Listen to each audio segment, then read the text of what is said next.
கர்த்தருக்கு ஸ்தோத்திரம். இந்த நாள் தேன்துளி நிகழ்ச்சியிலே உங்களை நான் மீண்டும் சந்திப்பதில் அதிக மகிழ்ச்சி அடைகிறேன். இந்த நாள் கர்த்தர் கொடுத்த நாள்.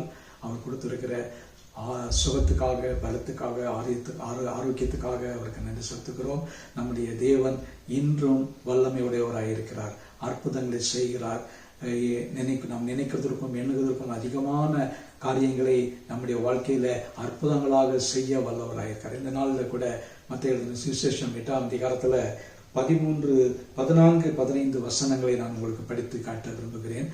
அந்த ஆண்டவராய் இயேசு கிறிஸ்துனுடைய சீஷனாகிய பேதுருடைய வீட்டுக்கு போகிறார். அங்க பேதுருடைய வீட்டிலே அவனுடைய மாமியார் சுகையினமாக இருக்கிறாங்க, வியாதியில இருக்கிறாங்க. இதை லூக்கா தன்னுடைய சுவிசேஷத்தில் எழுதும் பொழுது ஒரு கடும் ஜுரம் என்று சொல்லுகிறார்.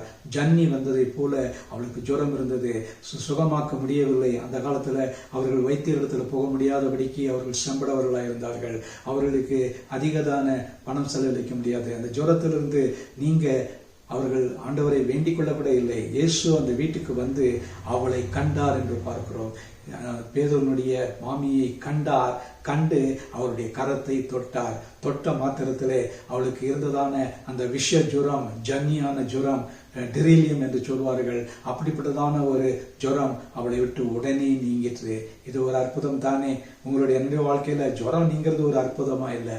ஆனால் அந்த நாளிலே அந்த அற்புதத்தை செய்து அந்த பேதுருனுடைய வீட்டிலே அவர் ஒரு பெரிய ஒரு சந்தோஷத்தையும் மகிழ்ச்சியும் கொண்டு வந்தால், அதோடு கூட வியாதியிலே படுத்திருந்த அந்த பேதுருனுடைய மாமி உடனே எழுந்து அங்கு வந்திருந்த இயேசுவுக்கும் சீஷர்களுக்கும் பணிவிடை செய்தாள் என்று பார்க்கிறோம். இது எவ்வளவு பெரிய ஒரு ஆசீர்வாதமான ஒரு காரியம்.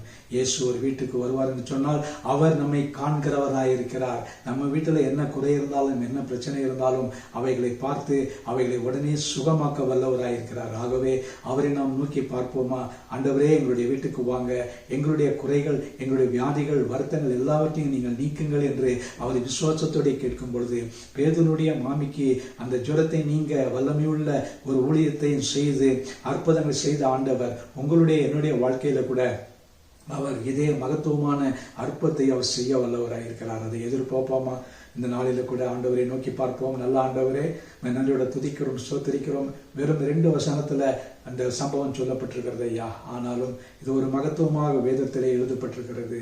அந்த நேரத்தில் இயேசு கண்டார், அவருடைய கரத்தை தொட்டார், உடனே ஜுரம் நீங்கி போயிட்டு என்று பார்க்கிறோம். இன்றைக்கும் கூட நாங்கள் விசுவாசத்திலே இதை அபியாசிக்க எங்களுக்கு உதவி செய்ய வேண்டுமா ஜெபிக்கிறோம். நாங்கள் விசுவாசத்தோடு கூட உடைய நாமத்தை கொண்டு அநேகருக்கு இருக்கிறதான வியாதி வருத்தங்களை நீக்க எங்களை ஒரு கருவியாக நீங்க உபயோகப்படுத்த வேண்டுமா ஜெபிக்கிறோம்.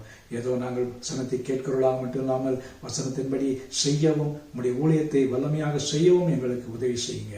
மீட்பர் இயேசுவின் நாமத்தில் ஜெபிக்கிறேன் நல்ல பிதாவே. ஆமேன், ஆமேன். கர்த்தர் உங்களை ஆசீர்வதிப்பாராக.